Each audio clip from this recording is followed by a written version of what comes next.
Welcome back to the Simple Questions podcast. I'm your host, Dylan Carnahan. That little bit of music you heard right there is from the band Faster Than Hell. That was their song, Nothing to Lose. They're no longer together, but that guitar that you heard in there is by guitarist Mike Rooney. Outside of the fact that Mike is a very talented guitarist, he also is a guitar teacher. Mike honed his craft at the Musicians Institute in Los Angeles. So if you or anyone you know is interested in taking some guitar lessons from a very talented guitarist and an awesome human being, then I highly recommend Mike. Contact me via email at dylancarnahan@simplequestionspodcast.com or DM me on any of my social media, and I'll get you hooked up with Mike. Now to move on to the episode. Should you own a gun? Now this is primarily centered around self-defense or personal defense, not should you own a gun, say, for hunting or any other kind of recreational activity. Some of the topics that are going to be discussed are the rationale behind why you should own a firearm for personal defense, how you would go about finding the right firearm for you, alternatives if you didn't want to own a firearm, how to train with a firearm, and lastly, some of the things you need to keep in mind when acquiring a firearm in 2020. Now, with all that said, a lot of this is obviously geared towards people that are prospective gun owners, but there is additional information in there that is relevant to anyone that even currently owns a firearm, or anyone that just wants to focus on increasing their awareness and personal defense knowledge. And I couldn't have found a better guest to talk about this topic in particular. Our guest today has spent over 20 years in law enforcement and is currently a lieutenant within the Johnson County Sheriff's Department. In addition to that, he is also a Gracie Jujitsu certified instructor. So he teaches Gracie Jujitsu. In addition, he wraps this kind of all together in his own company, Top Firearms Instruction, where he teaches civilians about firearms and jujitsu. He also has written 2 books, Personal Defense Mastery and Fundamental Handgun Mastery. So sit back and enjoy the great conversation I had with Tyson Kilbey.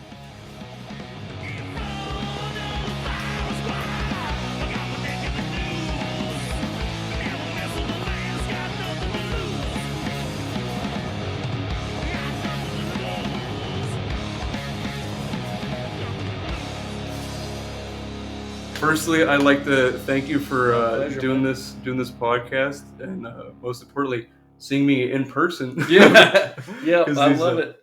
I've been on other podcasts before, and to be honest, I think I only did one actually, the first one I ever did was in person, and it was actually like his second podcast that he ever did, and it was like the sound was off, everything was off. We had a blast, don't get me wrong, but there was a huge learning curve for him and for me on that one. You're making me worried. This is the second one. So it's already, to me, with the sound quality and the setup and just being in person, to me, it's already better. Okay, well, that's good to hear. So let's just jump right into it. Let's do it. So kind of give me, you've worn a lot of hats, right? You're a lieutenant in the Sheriff's Department, firearms instructor, jiu-jitsu instructor, and an author. So let's start with firearms. So can you kind of give us a 3,000 foot view, if you will, of your experiences with firearms and your journey to become a lieutenant in the Sheriff's Department? Yeah, I mean, and you said I wear a lot of hats, and to a lot of people that does seem like it's true, but the cool thing is everything is like interconnected. You know what I mean? Uh-huh. It's like the stuff I write about is the firearms and the martial arts. I grew up in a world of martial arts, and then, like you said, I'm a police officer, which obviously not all of it, but a part of it is the firearms training. So in terms of firearms, yes, I am a firearms instructor. I own a company called Top Firearms Instruction, where I've been teaching civilians, at this point, thousands of civilians since about the year 2012 in concealed carry classes, basic handgun classes, kids handgun safety classes, and stuff like that for the last, I guess this is the start of our 9th year. We're somewhere around 9 years of teaching. And I learned that through the sheriff's office, where I've worked many roles: patrol, detention, supervisor, SWAT team, shooting competition, or competitive shooting team. But as a full-time department trainer and a firearms instructor is really where I kind of grew my love for firearms and teaching. So yeah, I just like to kind of circle it back to everything I've said is it seems like I wear a lot of hats and I do a lot of different things, and I like to think I do, but they're all interconnected. So speaking of circles, if there's a Venn diagram, Tyson Kilbey is right in the middle, the overlap between all these kind of personal defense Yes. kind of topics. Because it's pretty obvious to a certain degree they do overlap, and especially Yes. like you're saying, an author of what personal defense books. Right. What was the goal, I guess, behind Top Fire making that? Because I mean, entrepreneurial a little bit. What was the need you saw? Yeah, there? no, good. That I like that question, and the reason I like that question is the goal has kind of shifted over time. But I'll kind of tell you how it came up is about the 9-10 year mark of being in the sheriff's office. I moved to our training division where we taught defensive tactics, ground fighting, firearms, and different stuff to keep officers safe. And about 2 years into it, I would say, I thought to myself, wow, these skills and these techniques that we teach officers have a lot of value and carry over to people, to civilians in public life. Uh-huh. You know what I mean? Yes, police officers need to learn to shoot accurately and safely. They need to learn to defend themselves, but do the regular guy with the family or the woman or the kid who's being bullied, do they not need to learn those skills as well? So I was like, wow, not all of it applies, but there's so much carryover. Why don't I try teaching these things to civilians? So it wasn't about the entrepreneurial part at first. It wasn't really about any of that other than these are such fun skills to teach. They're valuable skills. And why stop at just law enforcement? So that's kind of what made me make the switch. There's kind of overriding need, not just within law enforcement, but at the public at large. Yeah, exactly. I mean, to me, there was a lot of people that could find value in the skills that I was teaching. I didn't think it should be separated just to law enforcement officers. So can you kind of talk about the process? So you obviously saw an even greater need also to kind of publish some of the things that your experiences with your books.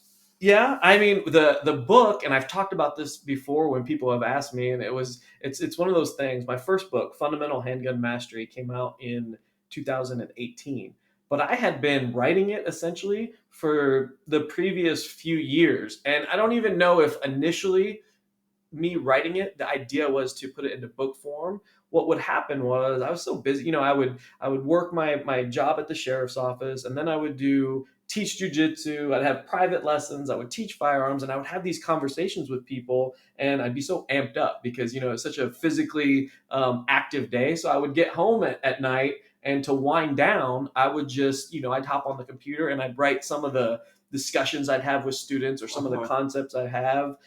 That coupled with I would do these private lessons with people, and they'd say, "Wow, that was fun. I learned a lot, but." That was so much information. I want to be able to review it. And I thought, well, I started doing little, synopsises, 2-page synopsises and giving it to students. I thought, this seems to be repetitive. I keep doing this sort of thing. So it all just started coming together over a couple year process of taking notes on classes and giving students information and just winding down at night. And it got to the point where I was like, this would be great in book format, because I really kind of started to put it together in what a typical lesson of mine would look at in terms of we talk about safety, we talk about the fundamentals, we talk about gear and stuff like that. I was like, it just makes so much sense to make that book as a supplement to firearms training. Yeah, that makes sense. So you saw that need from your own students to kind of have more material on that they could digest themselves outside just the lessons. Yeah, and I thought it was important, and a lot of my students have told me this, is to write the book in an extremely user-friendly way to where it was, I've had so many of students, especially that have trained with me one-on-one, say, man, when I read that book again, I could literally hear you saying these things to me. I remember back to our lesson, because I certainly didn't try to make that book to where I used a lot of advanced technical terms or make it to where you couldn't just read it and think, okay, that's a basic concept that makes sense, So, like I said, I'm not even sure. In fact, I can tell you this. It wasn't, when I started writing initially, it wasn't, I'm going to write a book. It was, man, I've got all this information. Let me put it together into a book after I started writing it. Yeah, and that's you talk about kind of not locking information away behind terminology. I know in reading the books myself is pretty concise. You know, a lot of layman's terms, especially someone that's not very familiar with firearms or self defense as a whole. I was pretty accessible to kind of understand what you're trying to Well, do. thank you. And that honestly has been some of my favorite feedback from people. And don't get me wrong, I've had advanced skilled shooters say, "Hey, what a great review," or "I'm going to give this to someone," or maybe I picked up concepts from it. But my favorite feedback has been from people who were like, "I was really nervous about learning firearms. I thought the book would be over my head, but I read this, and literally as chapter and chapter went on, I was like, I understand. I feel like I'm learning. I understand this. What's the catch? Why is this in such a usable, easy form?" And that to me is one of the best compliments, because I've grown to feel like as you get skilled in something, or as a teacher, if you can break something down that maybe seems intimidating or complex and put it in a format that someone who's considered a novice understands it and feels like, hey, I'm part of this conversation, I get it, then I think you've done your job. I could sit here and give a lot of technical terms about ammunition. I could give a lot of competition terms, or I could breeze through certain parts of shooting and try to act like or show how much I know. But really, what good does that do other than inflating ego? It doesn't help the student so much. Yeah. So that's a huge compliment for me whenever I hear. It just makes me kind of pumped up and amped up Yeah. when someone's like, man, I could understand it and learn it. I love teaching beginners. I love teaching beginners because I'm sorry, I'm droning on and on. I just get excited about it. When I teach beginners, I see them catch on to a basic concept or of jujitsu or firearms or personal self-defense, and they're like, I can just see they're excited about it. It reminds me of when I first learned. So I almost get to relive that nostalgia. Being a beginner, because I've been doing martial arts since I was 5 years old. I've been doing jujitsu for 11 years, firearms for 20 years now at the sheriff's office, 20 plus years. So it's really cool to go back to when I was first learning it. Kind of like the magic of the new experience. So You bring up jujitsu. So just to kind of dive into that might a little bit, I'll be completely honest. So for the uninitiated like myself, when I hear the term Gracie Jujitsu, what does that mean? Yeah. No, and I'm glad you're on. And the truth is, that's how most people outside of the martial arts world are. They're exactly like that, because they'll hear jujitsu, taekwondo, karate, ninjutsu, whatever it is, and they'll be like, okay, they'll get an image in their mind, but not that many people really know the distinction or delineation of it. No. And I'll say that that's a little bit changing with the popularity of the UFC, because you've heard of the UFC, right? Of course. Pretty much everybody has. Billion-dollar industry. So with the popularity of the UFC, people are starting to become more familiar with it. More cognizant. Yes. When you say Conor McGregor, right? Yes, people understand that. It's a recognizable name. People, and so, it's very true. But where I was going with that in terms of jiu-jitsu, or Gracie Jujitsu specifically, which is the art that I've been training for the last 11 years, and the reason I brought up UFC is because actually in 1993, the UFC was half started by Rorion Gracie, another guy, and the winner of the UFC was Royce Gracie. He was actually the winner of UFC 1, 2, and 4, and he's fought since then. He comes from a family of fighters, the Gracies, from Brazil, and I watched the first UFC live. I'm dating myself. People know how old I am. But in 1993, a 16-year-old, I'm watching the UFC. And it was really cool because I watched it with my stepdad owned a karate school, and I was having a blast training there and helping teach too, even at 16 years old. And we got together and we all watched the first UFC live. And it was a cool premise, because what it was that was a day and time where it was like everybody would argue, what's the best martial art? What's the most practical martial art? So the premise was awesome, because they put it together as like, let's get a taekwondo guy, let's get a boxer, let's get a sumo wrestler, let's get this Gracie Jiu-Jitsu guy, let's put them all in, art for art, and see what happens, see who comes out ahead. And everybody had their theories and stuff like that. And here's this guy, Royce Gracie, who was, he's not super small, but he certainly wasn't the biggest guy in the competition. About 178 pounds, 6'1", not an intimidating guy. And here I am, 16-year-old, and I'm watching, and I'm like, oh, he beat the boxer. Okay, he beat this guy. He wins. He's a champion. I'm like, wow, this is really cool. This is really neat. That was my first kind of experience into what Gracie Jiu-Jitsu was. And at the time you could rent VHS tapes to watch the old Gracie's in action, and the school, we'd get together and we'd do some stuff and kind of mess with it and stuff like that. But it really wasn't till several years later in the sheriff's office when I started becoming a defensive tactics instructor, and I thought about what the premise of Gracie Jujitsu really is. And the premise is, it is maybe not the only, but certainly one of the best martial arts that doesn't necessarily rely on speed, power, athleticism for you to be effective. I mean, what's beautiful about Gracie Jiu-Jitsu is a smaller person can use technique, timing, and leverage to overcome. And so it really attracted me. I've also, just from the stance of there's not much striking from what I know. Yeah, especially initially. And the thing, that's a good conversation. I won't dig too deep into it, but you're right. There isn't much striking in it. But as you get deeper into the game, there are strikes in Gracie Jiu-Jitsu. The big premise is you don't necessarily want to trade strikes. In other words, you don't want to be in a position where, hey, I'm punching you, you're punching me. The kind of the classic vision of what most people have been trained to what a fight is. You know what I mean? It's like, we're trading put punches, up your nukes, right? We're trading punches. And that kind of advantage to the bigger, stronger, more athletic opponent. And not only that, anybody can catch somebody with a strike. So Gracie Jiu-Jitsu really manages the distance, minimizing the chance of you getting hit, and then you kind of bring the fight into your own world, what you're comfortable with. Your terms. You break it on your terms. Now, later on, as you get more advanced, you realize that if you want to use strikes, you can. But what's cool about that is, especially me being a law enforcement officer, is the more I grow to understand the dynamics of defensive tactics situations, or let's just call them what they are, fights. Strikes aren't always ideal for law enforcement, because when I strike, I can't necessarily control the injury to me. And even worse, I can't necessarily control how much injury happens to the other person. Yeah. Whereas jiu-jitsu, it's so you can really tailor the response. You can really kind of dictate how much force or power you use to control someone, which, of course, in law enforcement, if you think about it in this day and age, is so valuable. You can really kind of temper your response to what the situation dictates. So it's very good. We're going to dig into some more kind of concepts that you kind of brought up. Yeah, no problem. Let's kind of transition to, so you've talked about that you've trained, a numerous amount of people, in firearms, both in law enforcement and just civilians.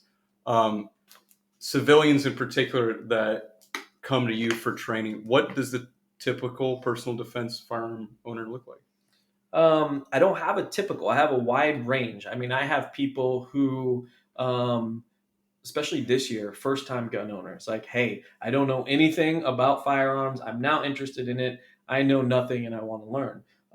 So I guess if there's a typical, I would say that's the most common this year or recently. Beginner? Yes, is a very beginner. But, I mean, I've had people running the gamut. It's like, hey, I just started competing. I'd like to get my scores better, or hey, I've grown up with I've grown up with shotguns and rifles, but I'm not too familiar with the handgun side of firearms. And now that I want to carry or maybe use a handgun for home defense, I want to learn that realm of it. A lot of ladies, crossover between teaching the women in power that I teach, and that is a lot of them have been like, oh, I'd like to learn firearms as well. So I've really run the gamut. Believe it or not, I've had a lot of law enforcement officers, whether retired or just still working, but they want to polish their skills. Yeah. So I've had many law enforcement officers that I've trained outside of work as well. So it's really run the gamut. But like I said, I'd re-emphasize that probably over the last year or so, I've had more first time new to guns completely come to me for training, which, like I talked about earlier, I love the people that are new to it because I get to start them straight like an open slate. You know what I mean? So those people, those open slates, those new gun owners, when they come to you, what are some of the kind of reasons they give for wanting to own a firearm or in particular use it for self-defense purposes? Yeah, I mean, a lot of them have said, hey, the state of the world, I feel uncomfortable with the state of the world. I've never really thought about it, but now I want to defend myself. Some people have come to me because, maybe they have children or something like that. And like, I've got a family now, and if I am going to own a gun, I want to know firearm safety at the highest level. So I've had a myriad of reasons But the biggest one has basically been personal safety in kind of a tumultuous world. Okay. Is there ever, I know you kind of talked about kind of mindsets for why you should own a firearm in one of your books. And is there some mindsets that's not a good rationale to get a gun? I'll put it this way. There are some people that, yes, the answer to your question, yes, there are some people that do not have the correct mindset to own a gun. Now, I would submit that it certainly is everybody's right. And if they meet the legal qualification, it's definitely everybody's legal right.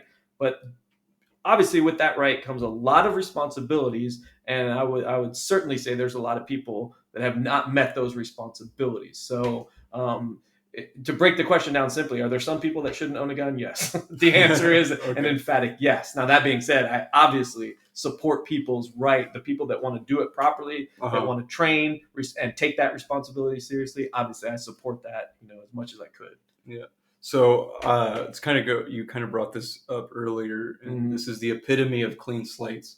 Yeah. So someone comes to you, like you said, that has children, they want to be, cognizant of like them and firearms. Sure. So you teach children's Yes. classes. Yes. And I know to some people that might seem crazy, and others that's a necessity. I completely understand. It does. So kind of walk us through that. Yeah. Okay. Love to. What's funny is in 2015, I had not taught firearms safety to kids, not on any large level by any means, maybe on an individual level if a parent had asked or something, but not until 2015 did I really start doing the kids classes. And it was just one weekend of a concealed carry class that I talked to one of my co-instructors and great training partner, a good friend of mine, Dave. I said, hey, this weekend, why don't we do a kids handgun safety class in conjunction with the concealed carry class? And he's like, yeah, whatever. He went with anything. So we did it. And what was cool was one of my good friends now, Rebecca Schmoy. She at the time was she's still a Million Moms Against Gun Control representative, and I think she was Kansas NRA as well. She came and she witnessed the class and she did a blog on it. Well, anyway, I just had a blast. I had been teaching jujitsu and self-defense to kids. Okay. And how I like to teach kids basically is to have 90% fun, 10% instruction, especially with the younger age group, because I want them to enjoy the experience and learn from it. So we did that, and the parents were pleased, the kids had a blast, and she wrote a wonderful blog. And kind of long story short, I know I talked about this, and if you remember, I even briefly talked about this in the book, how this went through. But that class kind of took off into a large, basically part of my classes has been that, and a lot of people, firearms instructors from all over have come to me and done versions of that kids safety class, kids firearm safety class. So that's how it started. Can you kind of attest to kind of what the curriculum is? Exactly. Like, and I'm glad you asked that, because I was wondering if I was droning on too long because I wanted to go there. So I'm glad that we were on the same wavelength right now. So here's the thing, and because this is something that a lot of people have questions about. Parents have questions, and like you said, isn't this crazy? They say, I get this a lot. Well, when do you teach kids about guns, and what do you teach them? And that's a very interesting question. And here's what I would submit. You teach kids about guns as early as you can, and I'm talking 3 years old, and stay with me here because some people think that's insane. Right. At 3 years old, you do not teach them sight alignment, sight picture, trigger control, or anything like that. At 3 years old, you teach them what a gun is.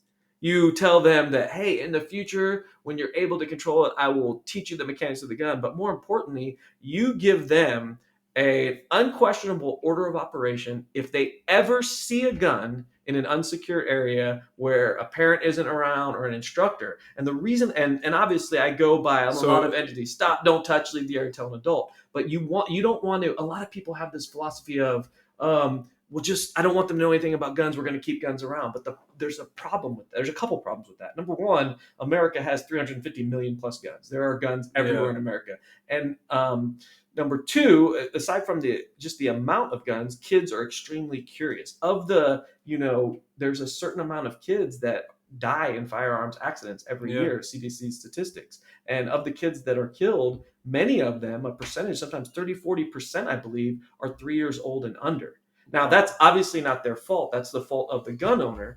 But if you can give kids an order of operation that they know, hey, it's a gun, stop, don't touch, leave the area, tell an adult, and you ingrain that in them so much to where they know it, they teach it back to others, you can develop positive habits better than, oh, the curiosity of what is this, what's a gun. So that's why I think it's so important, even if you don't ever own a gun, even if you have no intention of teaching them about guns, to give them a strategy of what to do if they see a gun in a park, in a playground, at a friend's house, or something like that. So kind of ingratiating them with a level of awareness. Because they're going to be exposed to this in their environment. They're going to be exposed to it. Teach them about it.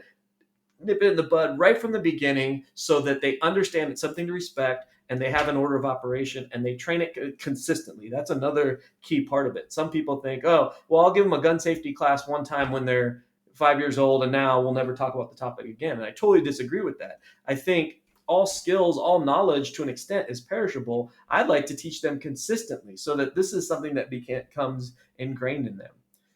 So that's what I would say for everybody, whether you're a pro firearms or not firearms. Now, when it comes to actually teaching them about firearms, I truly recommend doing that. And here's for a couple of reasons. Number one is humans are curious. Kids are curious times a million. So if you say, well, I don't want you to deal with guns, then I want to deal with guns. They're probably gonna. Yeah, exactly. I use this analogy all the time with parents. They're like, okay, listen, think about your kid.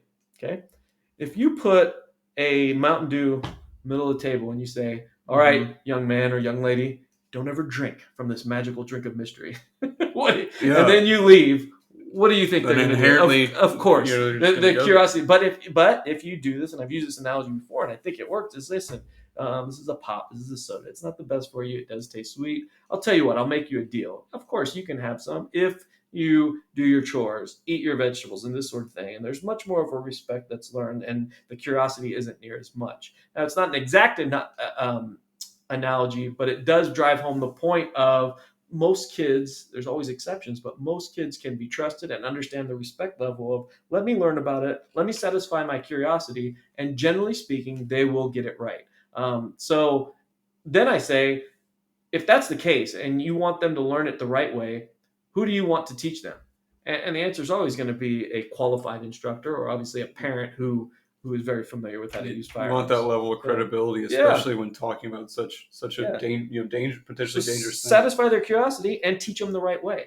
And at that point, there's different guns of different calibers. Children as young as 7, 8, 9 years old can handle a very low recoil gun. Think of like a 22 LR long rifle or something like that. Learn the fundamentals of marksmanship. Learn firearm safety. That's the first thing. And be able to operate it, and then have a very healthy respect and foundation for firearms. And I think if the more widespread that is, the safer and better off we all are. The collective. Yep. And so you've kind of brought up, kind of going into something I was going to bring up, that you advise just anyone to kind of generate this level of awareness and understanding of firearms, regardless, say if they were a gun owner. Yeah, for sure. A lot of people ask me that, especially one of our pinnacle classes, the Conceal Carry class. And I get that question a lot. They're like, hey, I don't even own a gun. I'm not even sure if I want to own a gun. Is this class good for me? And my answer is yes. Because you're going to come into that class. You don't have to have a gun. You don't have to carry. You don't have to get your license after that. But you're going to come into that class and you're going to learn firearm safety. You're going to learn about some of the tools and gear. You're going to learn the fundamentals. And you're going to learn about the law. So right there, even if you never carry, you've just spent some valuable time learning some things that could be very valuable to you. So say someone comes in and they don't want to own a firearm, but they get this level of awareness, understanding kind of firearms and what to do with them if need be.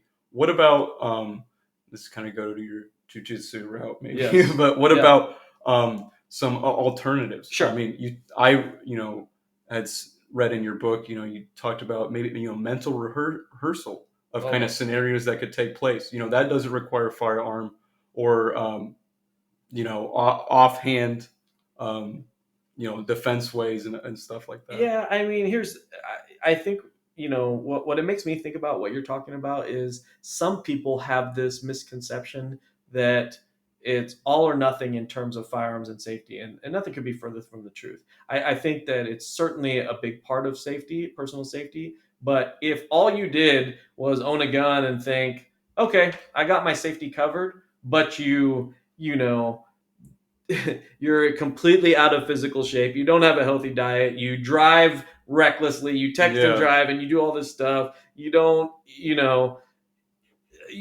haven't prepared for self-defense on any of those other levels, then you're only looking at a small piece of the equation when not, and I think I've talked about this, I know I brought it up in the book, it's if the only tool you have is a hammer, then every problem becomes a nail. And every self-defense problem out there is not a nail. So yes, it's very multifaceted. So that's that concept. The first part of your statement or kind of question there, which I totally agree with, was you talked about mental rehearsal. Yeah. Huge deal. Absolutely a huge deal. I know in baseball, for instance, mental rehearsal. My goodness. Envisioning success, as a pitcher, I'm throwing a strike and visualizing that. It's so funny because I use I love baseball myself too. I didn't take it near as far as you did, but I love baseball and I love team sports concepts, and I relate it to police work and self-defense all the time. And the reason I do that is because I think athletes, especially that perform at high level, the collegiate level and above, I think athletes have really been doing it right in terms of preparation, training, and mental visualization. I was actually teaching a class just yesterday with about 18 to 20 new officers, and I was talking about the value of mental rehearsal and mental preparation. And I was even showing them a chart from some things that I've studied from some of the entities in law enforcement, such as like the Force Science Institute, that talked about the value of mental rehearsal, even if you can't physically practice. And I even showed them some charts and statistics that showed, the skill level and skill comprehension of someone who physically practiced,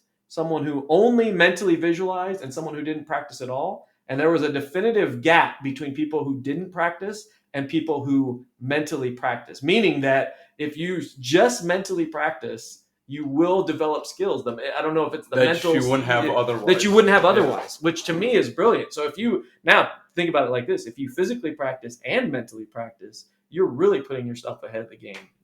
So I know myself in shooting competitions, jujitsu competitions, and even in just not just competitions, but prepping for classroom, visualization, mental rehearsal has been a huge benefit for me. There's just no question about it. So can you kind of talk about what kind of things you could mentally rehearse, say, if you didn't have a firearm? Yeah, I mean, let's say you work in a certain location and you were worried about, or you were preparing for the potential active shooter threat, or maybe a disturbance or something like that in your workplace, that is a place that you're at quite a bit.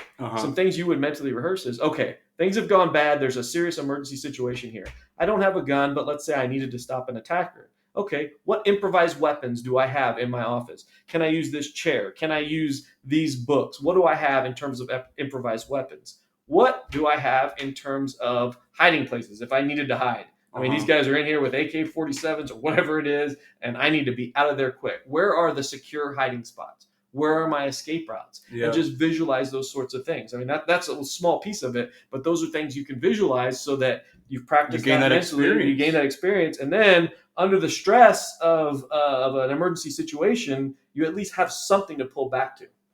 Yeah, I think it's a great, you failed your highest level of preparation. No doubt about it. So you're not going to come up with your brilliant essays and your brilliant new thoughts under stress, and that's been documented, and we're starting to understand it more and more. Why? Because essentially, that prefrontal cortex of your brain, that part of your brain that thinks of those brilliant things, is no longer the most important part.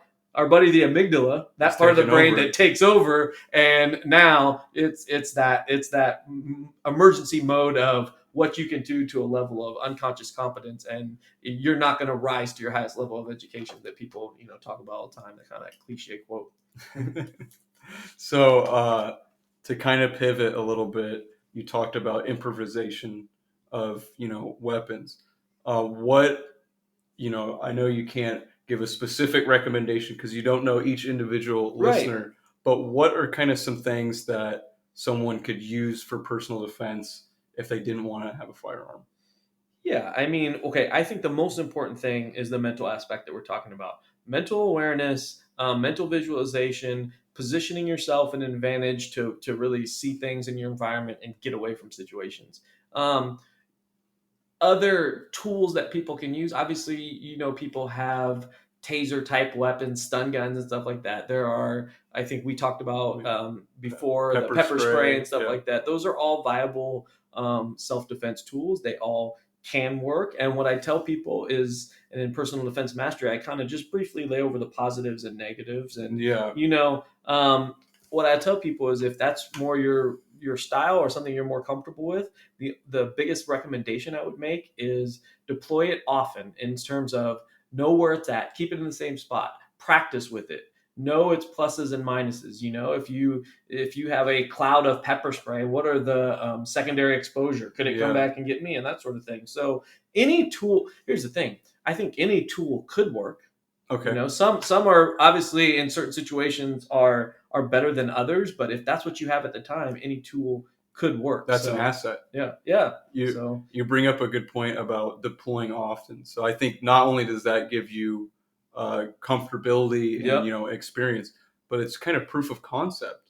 You don't want to have the bear spray or pepper spray, right? And then you need it, and you try to deploy it, and it's past its expiration date, of course, something like that. Checking your tools. That's an auxiliary benefit of deploying it often, is it won't expire and stuff like that. Plus, and I talk about, in fact, I was teaching this just the other day, is and athletes obviously are very good at understanding this, is every skill that you develop is to some extent perishable. So if all you did was play one game of baseball and never practice, and then 3 weeks later you have another game, you're not going to be as good as if you practice continually up until the point and rest. And 3 weeks isn't a long span, but you start talking about not having shot a gun for a couple months, your skill level is going to go down. There is certain perishability of that skill. Time decay, right? Oh my gosh, it's huge. I can attest to that in baseball. You haven't pitched for a while, and then you get in the game, and you're like, I haven't pitched in a while. Right? I can see it. So I know you briefly in the past kind of talked about kind of calibers.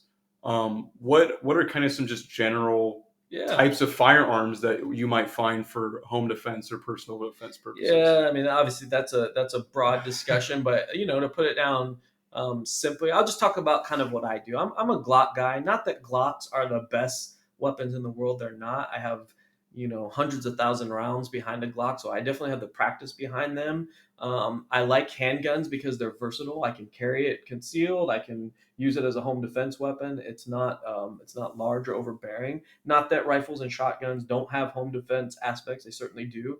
But I carry a Glock, and I like the 9mm caliber.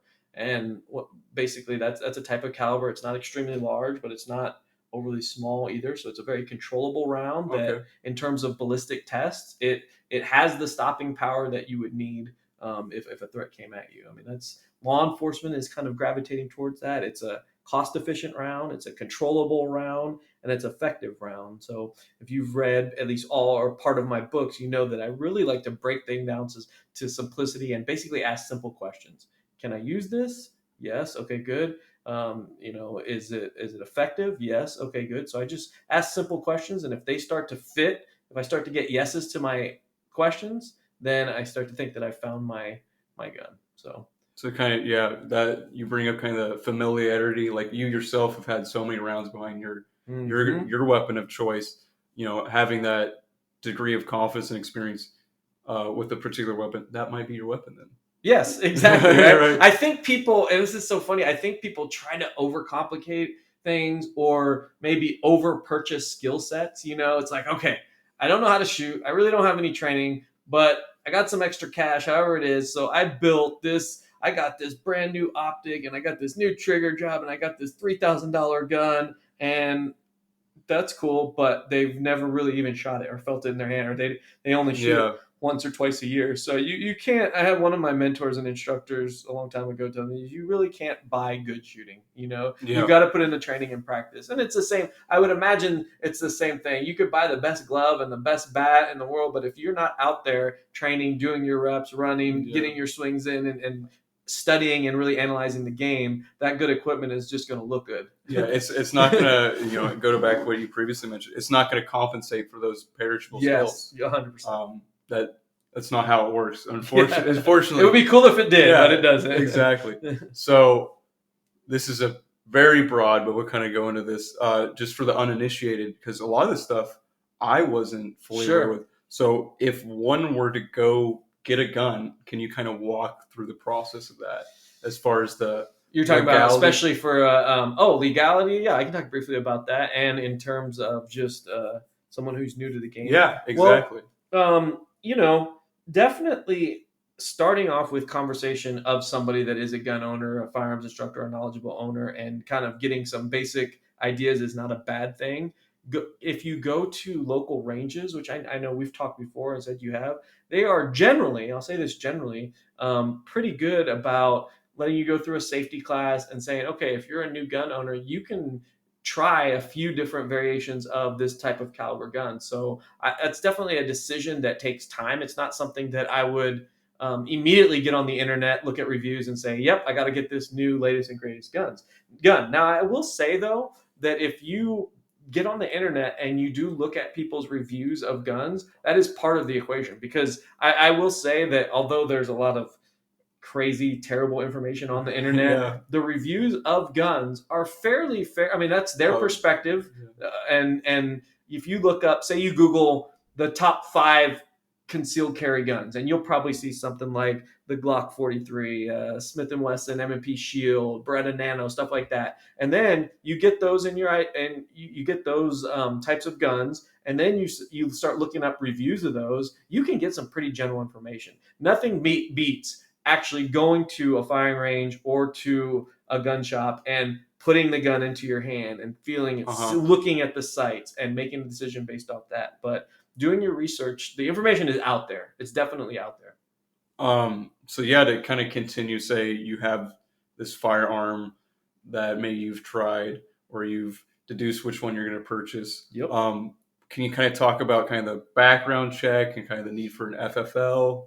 Yeah. And kind of how that works. Yeah. The FFL, the transfers and stuff like that goes more, but that's more if you are not a resident of the state that you're purchasing the gun in. For example, if you're a Kansas resident and you're purchasing something in Missouri, then you're going to have that FFL transfer. In Kansas, I mean, if you're buying in-state, then you don't need to go through that process. They'll run what's called a NICS check. They're going to make sure that you're not a felon that's owning a firearm, that you don't have a domestic violence conviction, that you're federally not disqualified from owning a firearm. You'll have to have, your ID, your driver's license with your current address on it, all that sort of thing. They'll run that check, and you can purchase your firearm in state or from an individual firearms owner. So that's kind of the basics of it.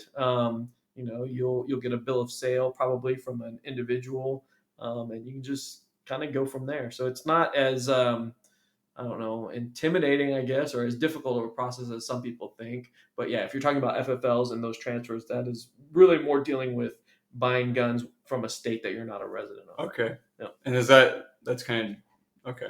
I got you. Shoot. Drawing a blank. Give me a second here. No worries at all. I think we've covered a lot of there's a lot of stuff. And it's like I said before, a lot of it is kind of interwoven into each other. You know what I mean? Yeah. Well, that's between what the self-defense and the firearms and the new gun owner and the concepts. So, which is cool to me. I think it's good that a lot of these concepts kind of overlap. Yeah, and it can kind of lend itself to kind of generating more experience in kind of all areas because they are so interwoven and connected. I tell people that all the time too, is people have, when they've trained with me with firearms and jujitsu and what have you, they're like, man, you teach firearms is very similar to how you teach self-defense or jujitsu, or you teach the same concepts in the women's self-defense class as you do in the kids bully proof, as you do in teaching police officers. And the answer is true. I mean, there's obviously a difference in the way you teach a kids class to the way you teach cops. You know, Uh-huh. you're not going to play Simon Says in the cops class. Yeah. You know, but the thing is, it's all jujitsu, it's all self-defense, it's all mindset, it's all firearm safety and the fundamentals of marksmanship. It's just kind of honing that craft to get them excited about it. That's where I think I've had a lot of success as a teacher, and even just personal growth in these areas is I always have so much fun while I'm doing it. You know what I mean? I find a way to make it fun, and I try to connect others to it. And really, just by having fun, people kind of get interested. They're like, man, if Tyson's so excited about this, you know, what's the deal? Maybe I want to try it out as well. There's something to be said. You got to love the process. Yes. Because it mostly is the process, not the outcome. That is one of the best descriptions right there of jiu-jitsu. And the reason I say that is because jiu-jitsu is a very unique art in a lot of ways, but in one way is that time from beginner to black belt is 10, 12, 15 years. One of the longest martial arts. A lot of delayed gratification. A lot of delay. I'm telling you, a lot of humility, a lot of ups and downs, and the journey and the process is the most beautiful part. You know, there's some martial arts where you can get a black belt in 2 or 3 years, and if that's what you're going for, great. But the process of jiu-jitsu is so awesome, and if you don't love it, you simply won't make it. Yeah. So to kind of pivot back, so what are kind of the requirements for a conceal and carry, and what does a conceal and carry mean? Yes, that's a very good question. Conceal and carry. Well, there's conceal carry and there's open carry. Conceal carry means the weapon is completely concealed. You're not printing, and what I mean by printing is you don't have the outline of a gun through the clothes that someone can see. Oh, they're obviously carrying. Whereas open carry is the gun is out there invisible. Now, when it comes to concealed carry, there is no national kind of law that applies to all the states in terms of concealed carry. There's some states that they issue a license to conceal carry. There's some states that you cannot conceal carry. There's some states that you can open carry in certain areas and you can't in other areas. There's some states that you can conceal carry without a license. You can also conceal carry with a license. You can conceal carry if you're an out-of-state resident. So it's really difficult to navigate through all the various laws, you know, state by state. We live in the state of Kansas, where it's really generally one of what's considered the most gun-friendly states in the entire country. And our next door neighbor, Missouri, is up there as well. Kansas is actually one of the most friendly in terms, and I say friendly in terms of rights for gun owners. We're what's called we're an open carry state, and we're a constitutional carry state, and we are a state that issues concealed carry license. And so you can carry open, you can have the gun out. It's constitutional carry, which essentially, for people to understand that, basically means you can carry a gun concealed in many places without a concealed carry permit.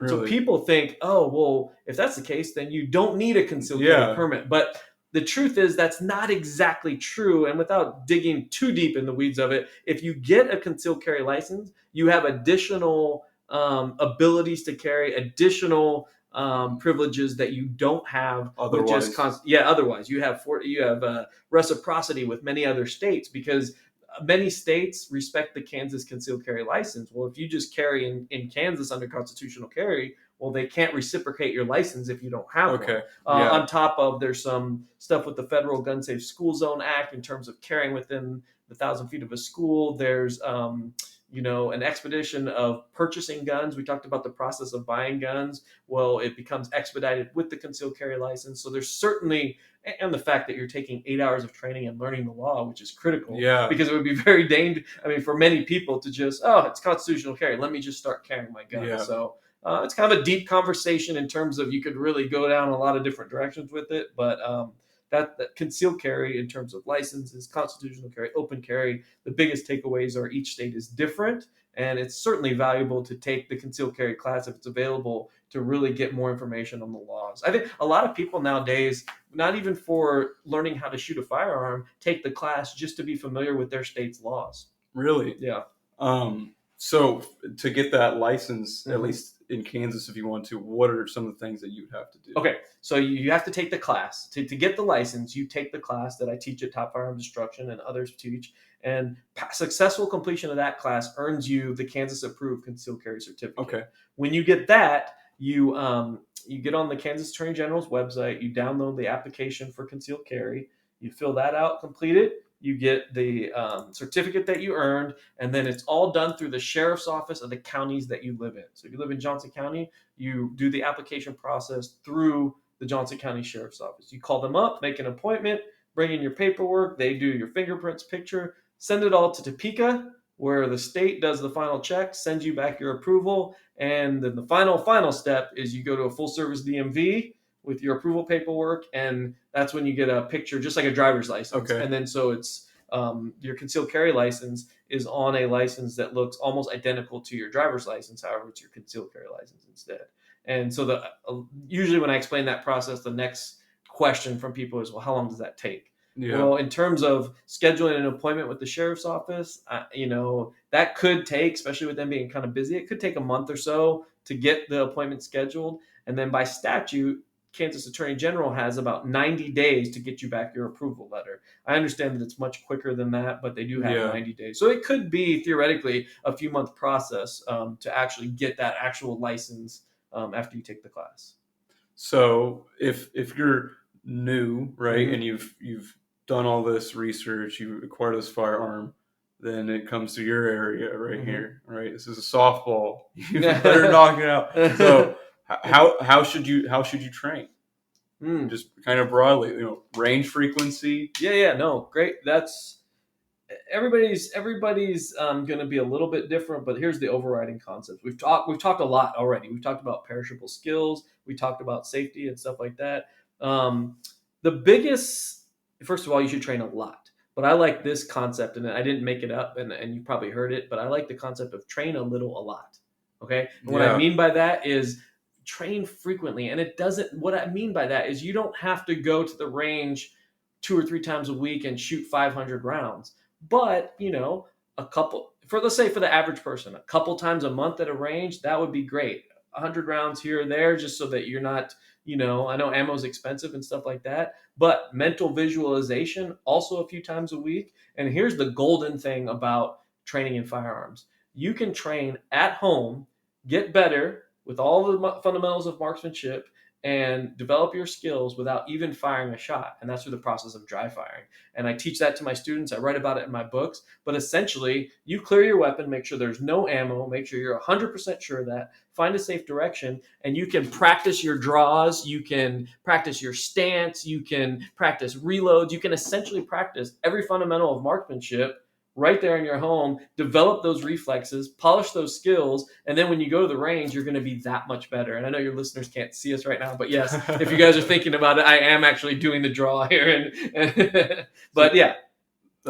Just a step further than that visualization, and you talk about kind of familiarity with your own firearm. Yes. That's just a whole nother level. Oh my goodness. Actually shooting. Yes. And I also on top of that, I have an airsoft set up in my apartment. So not only do I do dry fire, I kind of mix in, a few minutes of dry fire, maybe a couple times a day, especially if I'm getting ready for competition, or maybe before a morning run or a workout, I'll do some draws. But I also, all the time, if I'm bored, I'll just sit in my front room and I'll shoot my airsoft gun. To the novice, what are some things you would look for in a firearms class? What are some things the uninitiated should look for? Yeah, because that can be a really daunting task, right? Yeah, for sure. Well, you want to look at the cost. You want to compare the cost, because if it's outrageous or it's extremely cheap, you may the same thing you would look at in any product. You may wonder why. You certainly, if you're able to see the biographies of the instructors, that's obviously a huge deal.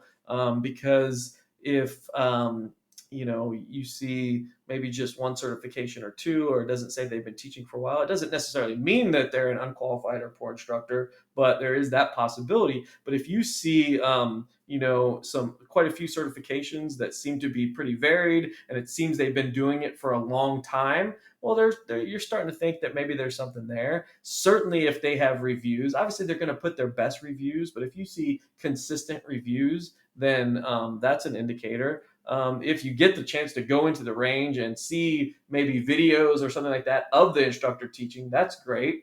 In terms of the class, what I would say, especially for someone new, is do you get the sense that safety is the number one priority? If you get that sense from the class, just from the setup and just from the handling the gun right out the gate, then at the very least, I think you're in the right place. Okay. If you go to a class and it seems that it's in a location where safety isn't the highest concern, get out of there quick. You know what I mean? Because you're not going to learn anything past that. So instructor qualifications, reviews, the safety aspect, you start to build those, and that's all common. Nothing I'm saying is mind shattering, but common sense. And then go in with an open mind, and if you like it, then continue to train with them, take other classes. If you don't like it, then hey, maybe you know why, and you didn't lose that much. You did it once, and then you go to another class. So I liked one of the things you talked about in your book. You talked about keeping a training log. Yes. And I know as a weightlifter and baseball player, well, just in the time I've known you, I can see you're very meticulous with taking notes and stuff like that. Yeah. Yeah, it's very imperative to kind of yourself is you're your own best competitor. Oh my gosh, yeah. Keeping a training log, not only does it motivate you, keep you honest, let you look back at what you're doing. There's a lot of benefit about you. And you're right, in terms of competing with yourself, maybe there's days that you're like, I didn't do this, or you look back, or maybe you're trying to beat the previous month's record or whatever it is. Training logs in terms of my round counts and what skills I practice have helped me through the years in terms of training and preparing for competitions and stuff like that. So it currently is November 7th at 3:43 p.m. And that becomes important. I had seen, according to Reuters, that the FBI's National Institute Criminal Background Check System shows a 41% increase in activity during the first 9 months of 2020 compared to the same period in 2019. With 28.8 million background checks through the end of September, this year's already surpassed 2019's all-time high of 28.4. So obviously that's a lot. It's a lot. But it's a lot. When you hear that statistic, what do you think is the result? Why do you think that's happening?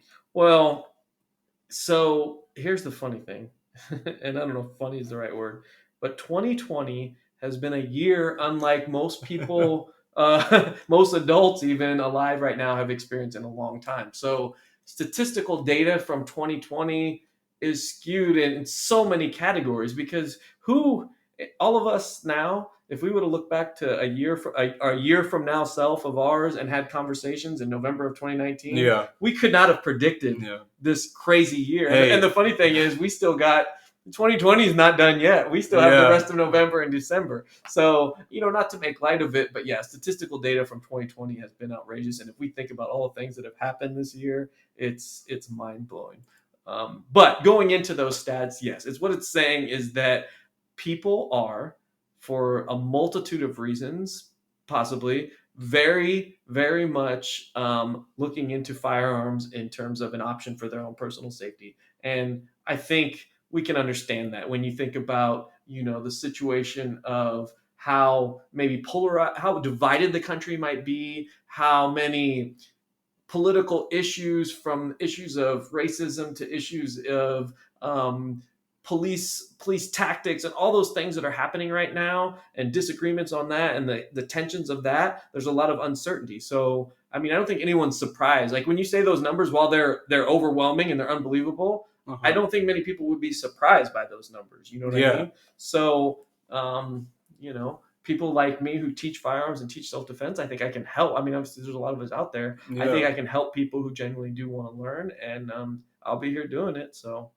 and as a result of kind of that influx in gun owners, that's kind of created, somewhat of a shortage for ammunition currently. Somewhat is a very, very friendly word you gave so there. if you were to talk to kind of the new gun owner who's looking to get a gun in the midst of these increased numbers, what are some of the obstacles they might face, and how might they overcome them? Well, certainly ammunition, like you said. I think that's the number one thing, because it is very difficult to get ammunition right now, and if you buy it online, the prices are way above what they would typically be. You can still buy guns. I mean, obviously, you can still try guns out. You can still talk to knowledgeable people. One thing I'll say about a lot of gun owners is they are willing to share their information. So the information's there. Being able to purchase guns. I think the biggest, I guess, hurdle that a lot of them are facing right now is getting good ammo. And so I'll just go back to something I said before: is you really don't need to shoot a ton of ammo especially as a new gun owner, to get the practice you need. You can use dry firing, which I can't say enough good things about dry firing, and mental rehearsal, and taking training classes, and then just do maybe 50 to 100 rounds a month, if that's too much, every couple of months, until because the ammo shortage will go away, and then it'll be something. How long, I don't know, but we'll be able to get more ammo at some point, and then you can up the round count. But dry firing practice, mental rehearsal, and stuff like that will help kind of mitigate the whole ammo shortage. Yeah, just being able to be conservative yourself. Well, you can still get and that I've done experience. that myself too. Yeah. So let's kind of move into your Women's Empowered Bootcamp. Oh, I'd love to. Sure. So can you tell us a little bit about that? Yes, have a blast with that. It's jujitsu for women. I've talked about this before. Jujitsu is such an amazing art for police officers, for kids who are bullied, and it's certainly a great art for women for many of the reasons I've talked about many times before. You don't have to be bigger, stronger, more athletic than the person attacking you. So I teach it. Women Empowered. Sundays is the day that we do that quite a bit. I've done seminars and women's self-defense classes for years now, but just recently. We started doing Women Empowered boot camps. And Women Empowered comes from Gracie University. Henner and Hidon Gracie, Eve Torres, and those guys in Torrance, California, which is kind of the head of Gracie Jujitsu, Gracie University. So it's a program they developed, which was basically jujitsu taught specifically to women, taught specifically for them. So one of my training partners, Elizabeth, who I've done podcasts before and stuff like that, me and her teach that together, and it's a great dynamic because she's a smaller female, extremely talented, detail-oriented, great instructor, and I have my instructing capabilities and just my experience over the years. So we kind of team up with that, and we run these boot camps, and we actually run a weekly class that goes along with that. Because basically we thought, we've done a lot of seminars, and seminars are 2 hours women's self-defense classes. And the truth of the matter is, we've talked about perishable skills now for the last however long we've been talking, and 1-2 hour self-defense class really isn't going to be enough to give you usable self-defense skills. So we did a lot of those, but we thought, man, if they could do that for 2 hours, but then really kind of ignite that curiosity or that spark to maybe train in a boot camp, which we do for 8-week increments, they would train consistently for 8 weeks, and they'd really actually start developing skills that are pretty usable.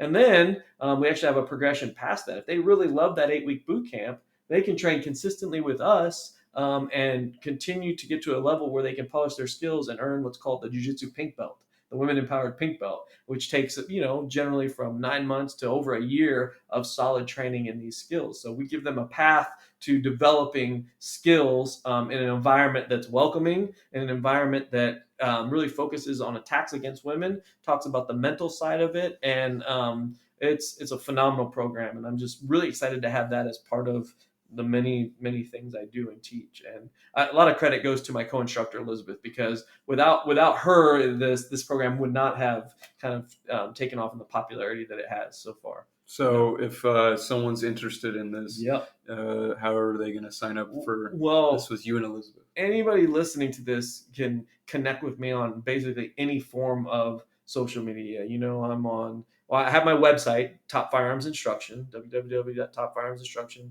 but I have Twitter, Instagram, Facebook. Top Firearms Instruction is on Facebook. So basically, between my website and all of my social media, we post about it pretty frequently. I have information, we set up events and stuff like that, and anybody can contact me through any of those means. And the same for firearms instruction in general. Yes, yeah, exactly. Yep.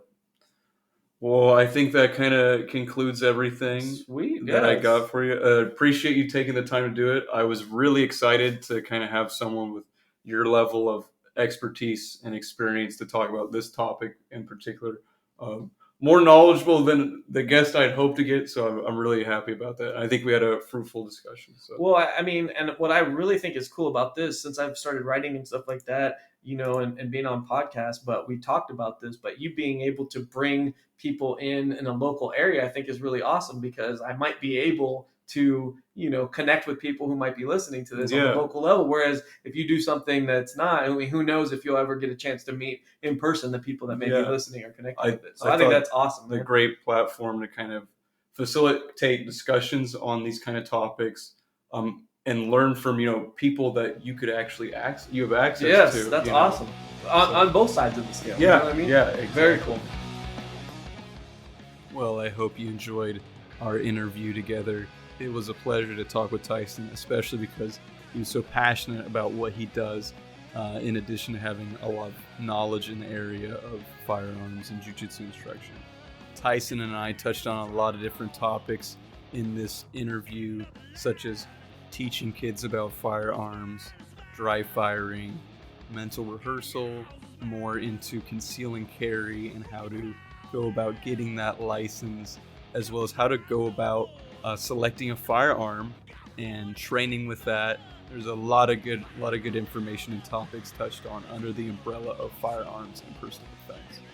Much as Tyson talked about at the end, you can contact him on any social media platform that he's present on, which is predominantly Facebook and Instagram, as well as head on over to topfirearmsinstruction.com to kind of get more information on his women's empowerment Bootcamp and how to receive instruction for jiu-jitsu or firearms from Tyson. I'd also highly recommend going and checking out his books, Personal Defense Mastery and Fundamental Handgun Mastery.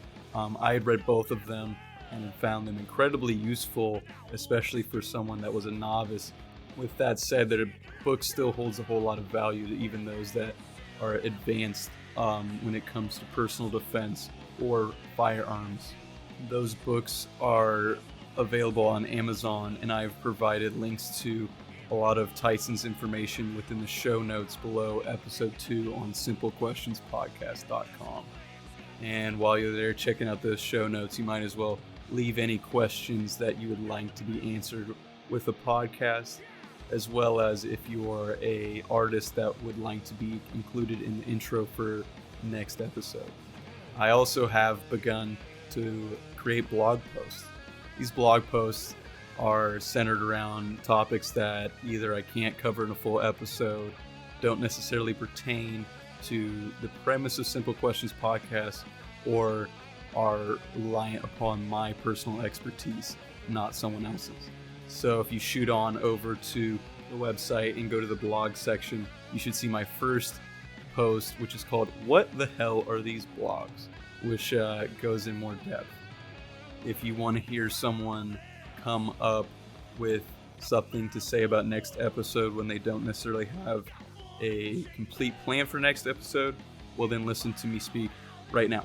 I don't really know currently as to who will be the subject of next episode. I have several interviewees lined up, but things have yet to come to fruition.